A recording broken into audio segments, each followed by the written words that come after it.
Students, कैसे हैं आप सब। आई होप आप सभी अच्छे होंगे। मैं आरती आप सभी का अपने परिवार फिजिक्स गुरु में हार्दिक स्वागत करती हूँ, जहाँ पर हम पढ़ रहे हैं ग्रेजुएशन के लिए फिजिक्स और केमिस्ट्री। और आज की क्लास है बीएससी फर्स्ट ईयर के लिए, जिसमें लास्ट रन पे हमने स्टार्ट की थी वीबीटी, वैलेंस बॉन्ड थ्योरी। तो वैलेंस बॉन्ड थ्योरी में हमने लास्ट रन पे इसमें दो चीजें पढ़ी थी। दो चीजें क्या क्या थी कि हमारी इलेक्ट्रॉन्स की शेयरिंग पड़ी थी। कोवेलेंट बॉन्ड जो बनता है हमारा एटम्स के बीच में, वो किस तरीके से बनता है, उनके बीच में अगर हमारा डिस्टेंस किसके बीच में, अगर हमारे एक जैसे इलेक्ट्रॉन्स के बीच में, एटम्स के इलेक्ट्रॉन्स के बीच में अगर डिस्टेंस क्या है, डिस्टेंस अगर हमारा किसके इक्वल है, डिस्टेंस अगर हमारा इक्वल होता है इंटर न्यूक्लियर डिस्टेंस के इक्वल होता है, तब हमारी इसमें बॉन्डिंग हो पाती है, तब उसमें कोवेलेंट बॉन्ड बन पाता है। अगर उस डिस्टेंस से अगर हम इलेक्ट्रॉन को ज्यादा क्लोज रख देते हैं तो उसमें भी हमारी बॉन्डिंग नहीं हो पाती। अगर इलेक्ट्रॉन्स को ज्यादा दूर रख देते हैं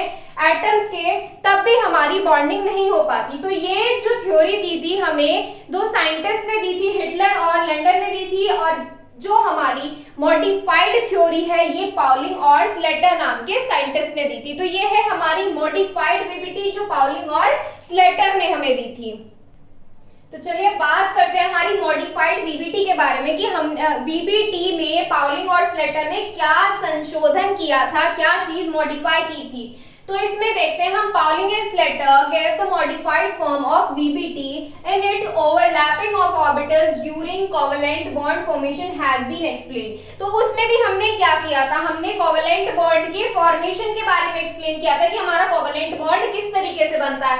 अगर हमारे सेम स्पिन वाले इलेक्ट्रॉन्स को एक दूसरे के क्लोज रखते थे तो कोवेलेंट बॉन्ड नहीं बन पाता था, क्योंकि उसमें एक तो रिपल्सन भी होता था और उसमें क्या हो जाता था, रिपल्सन हो जाता था और उसका हमारी तो रिपल्सन क्रिएट होता था और एक हमारी पोटेंशियल एनर्जी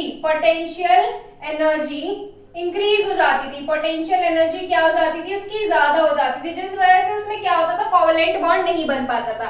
और अगर हम अपोजिट स्पिन वाले इलेक्ट्रॉन्स को एक दूसरे के क्लोज रखते थे तो उसमें क्या होता था कि हमारी पोटेंशियल एनर्जी मिनिमम तक आ जाती थी और हमारे कोवेलेंट बॉन्ड भी बन जाता था। और अब हम देख रहे हैं पाउलिंग और स्लेटर ने भी कोवेलेंट बॉन्ड के फॉर्मेशन को एक्सप्लेन किया, कोवेलेंट बॉन्ड कैसे बनता है उसको एक्सप्लेन किया। लेकिन उन्होंने क्या बताया, इट इज ओवरलैपिंग। उन्होंने ओवरलैपिंग को भी एक्सप्लेन किया। जब हमारे ऑर्बिटल्स क्या करते हैं, एटम्स के ऑर्बिटल ओवरलैप करते हैं, तभी हमारा क्या बन पाता है, कोवेलेंट बॉन्ड बन पाता है। तो उन्होंने ओवरलैपिंग के बारे में कुछ भी एक्सप्लेन नहीं कर पाई थी, वो जो हमारी हिटलर और लंदन की थ्योरी थी। और इसमें हम क्या करेंगे, ओवरलैपिंग को भी एक्सप्लेन कर पाएंगे। It is based on the following fact. ये उसके कुछ पॉइंट्स हैं। जैसे फर्स्ट पॉइंट देखिए, हमारा फर्स्ट पॉइंट क्या आ जाता है, when sharing of electron between atom will take place then atomic orbitals will also overlap each other to provide medium for the sharing of electrons। अब ये यहाँ पर इतना है कि क्या लिखा हुआ है, हमारे पाउलिंग और स्लेटर ने बताया कि जब हमारे क्या लेते हैं, दो एटम्स लेते हैं, क्या लेते हैं, दो एटम्स, ये एटम नंबर ए हो गया, ये एटम नंबर बी हो गया। जब इनके इलेक्ट्रॉन्स के बीच में शेयरिंग होती है, अब इस पर भी कुछ इलेक्ट्रॉन्स प्रेजेंट है, इस पर भी हमारे कुछ इलेक्ट्रॉन्स प्रेजेंट है। जब इनके इलेक्ट्रॉन्स के बीच में शेयरिंग होती है, शेयरिंग इलेक्ट्रॉन्स की तो होती है हमारे एटम्स के बीच में, जब इलेक्ट्रॉन की शेयरिंग होती है, then atomic orbital will overlap each other. तब उसके ऑर्बिटल्स, एटम्स के ऑर्बिटल क्या करते हैं, एक दूसरे को ओवरलैप करते हैं। अभी ऑर्बिटल ऐसे है, जब इनके बीच में क्या हो रहा है, इलेक्ट्रॉन्स की शेयरिंग हो रही है, इसके इलेक्ट्रॉन्स इसमें जा रहे हैं और इसके इलेक्ट्रॉन्स इसमें जा रहे हैं। तो अब तब ये क्या कर रहे हैं, ये एक दूसरे को ओवरलैप कर रहे हैं, एक दूसरे को ओवरलैप कर रहे हैं।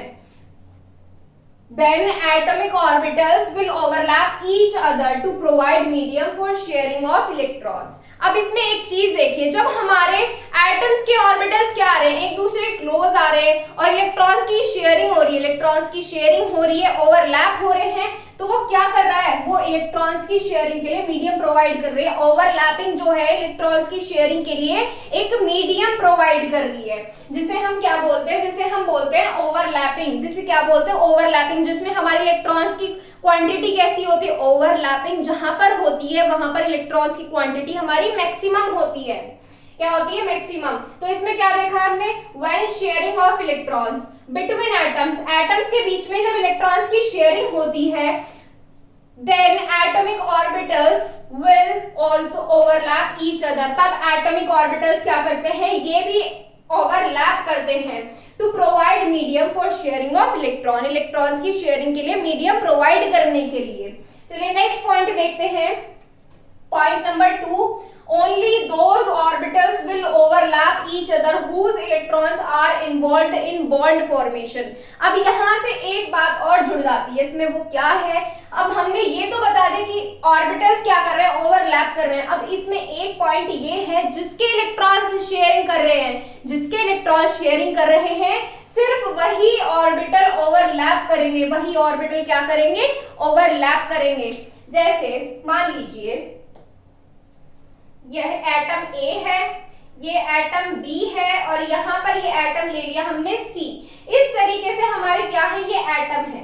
अब इसमें क्या हो रहा है, इस वाले के इलेक्ट्रॉन इसमें जा रहे हैं B में, और B के इलेक्ट्रॉन A में जा रहे हैं, तो ओवरलैपिंग किसकी होगी, ओवरलैपिंग A की B से ही तो होगी। इस तरीके से क्या C वाला ऑर्बिटल ओवरलैप करेगा, जबकि वो इलेक्ट्रॉन्स शेयर ही नहीं कर रहा है अपने।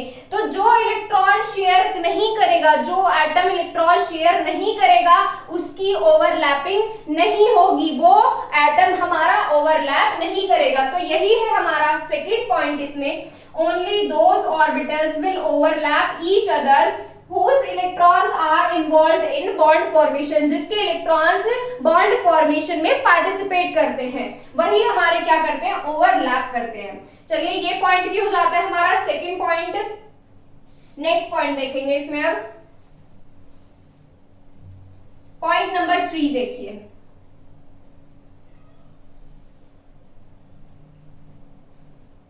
डेंसिटी, बात आ जाती है डेंसिटी की। किसकी डेंसिटी, इलेक्ट्रॉन्स की density. Density of electron is maximum at the point of overlapping, that is eight middle point. अभी हमने एक चीज बताई थी, किसके बारे में बताई थी, एटम्स जब हमारे ओवरलैप कर रहे थे। अब इसमें वही, जब हमने इसमें पहले भी बताया था, क्या बताया था कि जहां पर हमारी ओवरलैपिंग होती है, वहां पर maximum number of electrons present होते हैं। जब इसमें हमने एक टॉपिक और किया था इस यूनिट में, जो हमारी सेकेंड यूनिट चल रही है, इसमें हम एक टॉपिक पहले कर चुके हैं, मल्टीपल बॉन्डिंग। मल्टीपल बॉन्डिंग हम कर चुके हैं, जिसमें हम पढ़ते थे सिग्मा बॉन्डिंग और पाई बॉन्डिंग के बारे में, और हमने उसमें ऑर्बिटल्स के बारे में भी पढ़ा था। सिग्मा बॉन्ड और पाई बॉन्ड में हमने ये देखा था कि हमारे ऑर्बिटल्स क्या करते हैं, ओवरलैप करते हैं। अगर एक्सियली ओवरलैप करते हैं तो कैसा बॉन्ड बनता है, सिग्मा बॉन्ड, और अगर लेटरली ओवरलैप करते थे तो कैसे बॉन्डिंग होती थी, हमारी पाई बॉन्डिंग। और जहां पर हमारे इलेक्ट्रॉन ऑर्बिटल्स क्या करते थे, बॉन्डिंग करते थे, जहां पर ऑर्बिटल्स बॉन्डिंग करते थे, वहां पर maximum number of electrons present होते थे, वहां पर क्या होते थे, मैक्सिमम नंबर ऑफ इलेक्ट्रॉन्स। वही आता है हमारा second point, the density of electron is maximum. Electrons की डेंसिटी ज्यादा होगी, मैक्सिमम बहुत ज्यादा होगी, एट द पॉइंट, कौन से पॉइंट पर, जहां पर हमारी ओवरलैपिंग हो रही है, at the point of overlapping. और ओवरलैपिंग कहां होती है हमारी, ये एटम A है, ये B है, और ये क्या कर रहे हैं, इलेक्ट्रॉन्स की शेयरिंग करके ओवरलैप कर रहे हैं। ओवरलैपिंग हो गई, ध्यान से देखना, ओवरलैपिंग कौन से पॉइंट पर हो रही है, ओवरलैपिंग किधर आ रही है, बीच में ही तो आ रही है, बीच में ही तो ओवरलैपिंग आ रही है, ये आ रही है हमारी, that is at the middle point. वो पॉइंट कैसा है हमारा, मिडल पॉइंट है, बीच वाला पॉइंट है, ये आ रही है हमारी ओवरलैपिंग, और यहाँ पर हमारे मैक्सिमम इलेक्ट्रॉन्स प्रेजेंट हो। अब मैक्सिमम इलेक्ट्रॉन कैसे प्रेजेंट होंगे, अब एटम ए क्या कर रहा है, अपने इलेक्ट्रॉन्स को इधर भेज रहा है, एटम बी क्या कर रहा है, एटम बी के इलेक्ट्रॉन्स इधर आ रहे हैं, और ये कहां पर मिल रहे हैं, यहाँ पर ओवरलैपिंग के पॉइंट पर ही तो ये कंबाइन हो रहे हैं। तो यहाँ पर क्या होंगे, हमारे इलेक्ट्रॉन्स की डेंसिटी सबसे ज्यादा होगी, इलेक्ट्रॉन्स सबसे ज्यादा हमारे इस पॉइंट पर प्रेजेंट होंगे, ओवरलैपिंग के पॉइंट पर, जो होता है हमारा बिल्कुल मिडल में। तो ये पॉइंट भी क्लियर होता है हमारा कि मैक्सिमम इलेक्ट्रॉन्स कहां प्रेजेंट होंगे, ओवरलैपिंग पॉइंट पर। ऑप्शन नंबर 4, ऑप्शन ये हमारा पॉइंट है, ये पॉइंट नंबर 4 देखिए, the strength of bond depends on the strength of overlapping. अब बॉन्ड की स्ट्रेंथ कैसी होती है, जो बॉन्ड है हमारा स्ट्रॉन्ग बॉन्ड है, वीक बॉन्ड है, ये हमें कैसे पता चलेगा। वैसे ये सारी चीजें हम कर चुके हैं, इसमें भी हम वो चीज पढ़ेंगे, सिग्मा बॉन्डिंग और पाई बॉन्डिंग जो आती है वो हमारी इसमें जो वीबीटी मॉडिफाइड वीबीटी है उसमें भी आती है हमारी। तो देखिए इसमें strength of bonding depends on the strength of overlapping.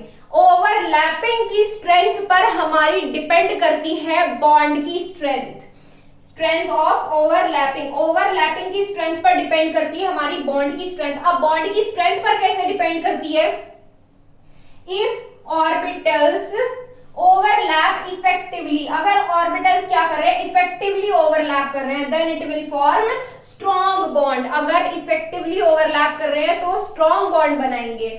If orbitals overlap partially, then it will form weak bond. तो अब यहां से स्ट्रॉन्ग बॉन्ड और वीक बॉन्ड को कैसे समझे कि अगर हमारी ओवरलैपिंग पार्शियली हो रही है या इफेक्टिवली हो रही है, तो ये किस तरीके से देखेंगे। तो देखिए इसमें अब ये क्या है हमारी, यहां से हमने दो ऑर्बिटल्स मान लिए, ये एटम ऑर्बिटल ए है, ऑर्बिटल एटम ए का ऑर्बिटल है, और ये हमने बी का मान लिया इस तरीके से। अब हम क्या देखते हैं, फर्स्ट पॉइंट देखते हैं, इफ ऑर्बिटल्स ओवरलैप इफेक्टिवली, अगर इफेक्टिवली ओवरलैप कर रहे हैं। अब ये हमने क्या लिए, एटम्स के ऑर्बिटल्स लिए, और यहाँ पर क्या करा दी हमने, ओवरलैपिंग। देखो ओवरलैपिंग करा दी, ये कैसी हो गई, ओवरलैपिंग कैसी है, ये इफेक्टिवली ओवरलैपिंग है। कैसे है, अब देखिए ये यहाँ पर क्या हो रहा है, हमने ये लॉक कर दिया इधर से, ये लॉक हो गया, तो यहाँ से इसकी स्ट्रेंथ कैसी होगी, स्ट्रॉन्ग हो गई। इसको तोड़ने के लिए ज्यादा हमें पावर की जरूरत है, तो यहाँ से ये बॉन्ड कैसा हो गया, ये स्ट्रॉन्ग बॉन्ड हो गया। तो ये स्ट्रेंथ कैसी हो गई इसकी, ये हमारे ऑर्बिटल्स इफेक्टिवली ओवरलैप कर गए, ओवरलैप कर गए, ओवरलैपिंग हो रही है यहाँ पे, और हमारा स्ट्रॉन्ग बॉन्ड क्रिएट हो रहा है। चलिए नेक्स्ट की बात करते हैं, इफ ऑर्बिटल्स ओवरलैप पार्शियली, अगर ऑर्बिटल्स क्या कर रहे हैं, हमने पार्शियली ओवरलैप करा दिया। अब हमने क्या किया, ऑर्बिटल्स पार्शियली ओवरलैप इस तरीके से करा दिए, then weak bond will form. अब ये क्या किया हमने, ये ऑर्बिटल्स क्या किए, ओवरलैपिंग हमने कुछ इस तरीके से करा दी, तो इन बॉन्ड को तोड़ने के लिए हमें ज्यादा एनर्जी की जरूरत ही नहीं पड़ी। तो ये बॉन्ड कैसा हुआ, ये बॉन्ड वीक हुआ, इसको हल्की सी एनर्जी मिलते ही ये बॉन्ड क्या हो गया, ब्रेक हो गया। तो ये कैसा हो गया, हमारा वीक बॉन्ड हो गया। If orbitals overlap partially, then weak bond will form, और तब हमारे weak bond यहाँ से बनते हैं। तो ये पॉइंट भी क्लियर हो जाता है। पॉइंट नंबर 4, ये बहुत इंपॉर्टेंट पॉइंट है कि हमारी ओवरलैपिंग किस तरीके से बॉन्ड फॉर्मेशन को इफेक्ट करती है, बॉन्ड की स्ट्रेंथ को इफेक्ट करती है। नेक्स्ट पॉइंट देखिए,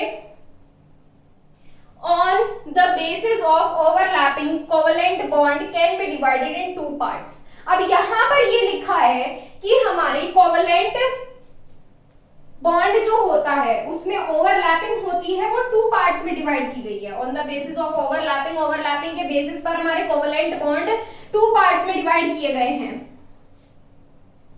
अब ओवरलैपिंग के बेसिस पर 2 पार्ट्स से कौन कौन से डिवाइड किए गए, अभी हमने मल्टीपल बॉन्डिंग का डिस्कस किया था। इसमें मल्टीपल बॉन्डिंग का डिस्कस किया था, तो मल्टीपल बॉन्डिंग में हम क्या पढ़ते थे, ओवरलैपिंग ही तो पढ़ते थे। तो यहाँ से ओवरलैपिंग सिग्मा और पाई बॉन्ड के बारे में हम यहाँ पर डिस्कस करेंगे। पहले आप इसका स्क्रीनशॉट लीजिए, फिर हम सिग्मा और पाई बॉन्ड के बारे में डिस्कस करेंगे।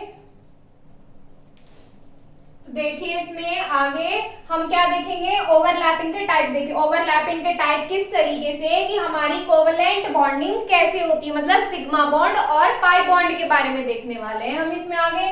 तो आपने ये नोट कर लिया होगा। तो हमारा ये 5th पॉइंट क्या था, यहाँ से On the basis of overlapping, overlapping के बेसिस पर covalent bond can be divided in 2 parts, और वो 2 पार्ट्स कौन कौन से हैं, एक है हमारा सिग्मा और एक हमारा पाई बॉन्ड। तो ए पार्ट कौन सा है हमारा, सिग्मा, सिग्मा बॉन्ड, और बी पार्ट क्या है हमारा, पाई बॉन्ड। सिग्मा बॉन्ड और पाई बॉन्ड के बारे में आप पढ़ चुके हैं, तो वहां से आप इसमें लिख सकते हैं, क्या लिखेंगे कि अगर हमारे एटॉमिक ऑर्बिटल्स एक्चुअली ओवरलैप करते हैं तब हमारा सिग्मा बॉन्ड बनता है, और ये बॉन्ड कैसा होता है, ये बॉन्ड हमारा स्ट्रॉन्ग होता है। और बात करें पाई बॉन्ड की, अगर हमारे एटॉमिक ऑर्बिटल्स लेटरली या कोएक्सियली इस तरीके से ओवरलैप करते हैं तब हमारा पाई बॉन्ड बनता है। और ये बॉन्ड कैसा होता है, वीक होता है या स्ट्रॉन्ग होता है? ये बॉन्ड हमारा वीक होता है। तो यहां से आप क्या बोल सकते हैं, यहां से आप ये भी बोल सकते हैं सिग्मा बॉन्ड कैसा होता है हमारा, स्ट्रॉन्ग बॉन्ड होता है। और पाई बॉन्ड कैसा होता है हमारा, वीक बॉन्ड होता है। पाई बॉन्डिंग कैसी होती है, वीक बॉन्डिंग होती है। तो यहां से ये देखिए जो हमारा पॉइंट नंबर 4 है, यहाँ पर ये वाला जो पॉइंट है ये भी हमारा, इससे हमने एक्सप्लेन कर लिया। आप एग्जांपल भी दे सकते हैं कि सिग्मा बॉन्डिंग हमारी कैसी होती है, स्ट्रॉन्ग होती है, क्योंकि उसमें ओवरलैपिंग कैसी होती है, इफेक्टिवली होती है। और पाई बॉन्डिंग कैसी होती है हमारी, वीक होती है, क्योंकि उसमें ओवरलैपिंग किस तरीके की होती है हमारी, पार्शियली होती है। तो यहां से हो जाते हैं हमारे पॉइंट। वीबीटी में हम सिर्फ इन्हीं चीजों के बारे में डिस्कस करते हैं। वीबीटी जो हमारी मेन दी गई है, मॉडिफाइड वीबीटी, बात कर रहे हैं मॉडिफाइड वीबीटी की। मॉडिफाइड वीबीटी में हमारा सिर्फ ऑर्बिटल्स के बारे में और ओवरलैपिंग के बारे में बताया गया है कि ओवरलैपिंग ऑर्बिटल्स की होगी तभी क्या होता है वहां पे, ओवरलैपिंग के लिए मीडियम, इलेक्ट्रॉन्स के लिए मीडियम प्रोवाइड कर पाते हैं जब ओवरलैपिंग होती है। और सेकंड चीज हमने क्या डिस्कस की, बॉन्ड की स्ट्रेंथ के बारे में, अगर वो भी हमारी किस पर डिपेंड करती थी, वो भी हमारी ओवरलैपिंग पर डिपेंड करती है। और यहां से क्या होती है, बॉन्ड के बारे में सिग्मा बॉन्ड और पाई बॉन्ड। अब बात करते हैं इसकी लिमिटेशंस की, कमियां क्या है। अब देखो कोई चीज बनी है तो उसमें कमी तो होनी है ही। जो हमारी हिटलर और लंडन की वीबीटी है उसमें भी बहुत सारी कमियां थी, और जो हमारी मॉडिफाइड वीबीटी है उसमें भी बहुत सारी कमियां हमारी प्रेजेंट है। तो देखिए इसमें हमारी लिमिटेशंस में क्या क्या आ जाते हैं। लिमिटेशंस में हमारे क्या क्या आ जाते हैं, हमारी जो हिटलर और लंडन की वीबीटी थी वो हमारे ऑर्बिटल्स की ओवरलैपिंग के बारे में एक्सप्लेन नहीं कर पाई थी। तो इसने मॉडिफाइड वीबीटी में पाउलिंग और स्लेटर ने किसके बारे में एक्सप्लेन कर दिया, हमारे ऑर्बिटल्स के बारे में एक्सप्लेन कर दिया। और वो हमारे बॉन्ड की स्ट्रेंथ सिग्मा और पाई बॉन्ड के बारे में एक्सप्लेन नहीं कर पाई थी, मॉडिफाइड वीबीटी ने वो भी कर दिया। जो हमारी हिटलर और लंदन की वीबीटी थी उसमें उन्होंने कोवेलेंट बॉन्ड के बारे, कोऑर्डिनेट बॉन्ड के बारे में एक्सप्लेन नहीं कर पाई थी, जो हमारे हिटलर और लंदन की वीबीटी थी। जबकि हमारी मॉडिफाइड वीबीटी भी कोऑर्डिनेट बॉन्ड के बारे में एक्सप्लेन नहीं कर सकती।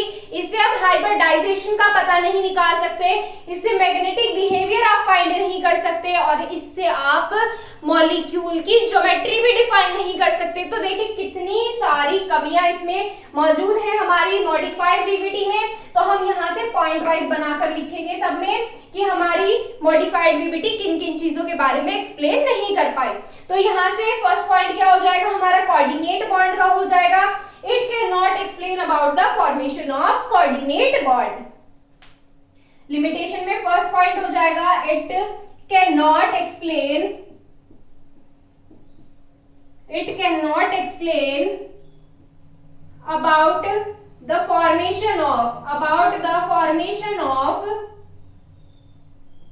it cannot explain about the formation of कौन से बॉन्ड के बारे में, कोऑर्डिनेट बॉन्ड के बारे में, about the formation of coordinate bond. ये जो जितनी भी कमियां हैं, ये जो इसमें जैसे हमारी एक कमी हो गई कौन सी, ज्योमेट्री के बारे में एक्सप्लेन नहीं कर सकता, मैग्नेटिक बिहेवियर के बारे में नहीं कर सकता, हाइब्रिडाइजेशन नहीं बता सकता कि हमारे एटॉमिक ऑर्बिटल्स में किस टाइप का हाइब्रिडाइजेशन हो रहा है, और हमारा क्या एक्सप्लेन नहीं कर सकता, और हमारे कोऑर्डिनेट बॉन्ड। जो जो कमियां हैं इन्हें सुधारने के लिए आगे हमारी और भी बहुत सारी थ्योरीज आई हुई है जो हमारी इन चीजों के बारे में एक्सप्लेन करती हैं। तो यहाँ से फर्स्ट पॉइंट क्या हो जाता है, it can not explain about the formation of coordinate bond. और सेकंड पॉइंट आप क्या लिख सकते हैं, हाइब्रिडाइजेशन के बारे में लिख सकते हैं। It can not explain about the hybridization of atomic orbital. It cannot explain about the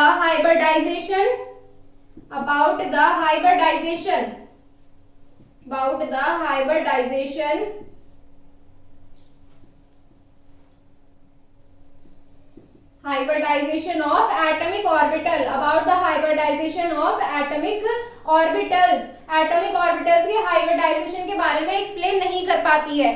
third point क्या लिखेंगे? It can not explain about the magnetic behaviour, can not explain about the magnetic behaviour of molecule, it can not explain about the magnetic behaviour और geometry, geometry भी आप इसी में combine कर लीजिए। It can not explain about the magnetic behaviour, कि हमारा diamagnetic है या पैरामैग्नेटिक है, मैग्नेटिक बिहेवियर और मैग्नेटिक बिहेवियर और ज्योमेट्री ऑफ मॉलिक्यूल, ज्योमेट्री कि हमारी ज्योमेट्री कैसी है, लीनियर है, प्लेनर है, टेट्राहेड्रल है, स्क्वायर प्लेनर है, इस टाइप की। Can not explain about the magnetic behaviour और ज्योमेट्री ऑफ मॉलिक्यूल। तो यहां से हमारी बीबीटी बिल्कुल कंप्लीट हो जाती है। बीबीटी कंप्लीट हो गई। यहां से हमारी हमने बीबीटी में दो चीजें पढ़ी है। दो चीजें कौन कौन सी? एक तो हमारी पुरानी बीबीटी और एक हमारी नई बीबीटी, जिसमें हमने क्या किया है, मॉडिफाइड कर दिया। जिसको हमने नहीं किया वो हमारे पॉलिंग और स्लेटर ने मॉडिफाइड किया है और कुछ कमियों को, बीबीटी हिटलर और लंदन की कुछ कमियों को दूर किया है। तो चलिए यहां से हमारा ये टॉपिक कंप्लीट होता है। नेक्स्ट टर्न पर स्टार्ट करेंगे हमारा नेक्स्ट टॉपिक, जिसमें इसकी कमियों में हम और सुधार करने वाले हैं। तो चलिए मिलते हैं आपसे कल नई वीडियो के साथ। तब तक के लिए हमारे साथ बने रहिए। Thank you so much.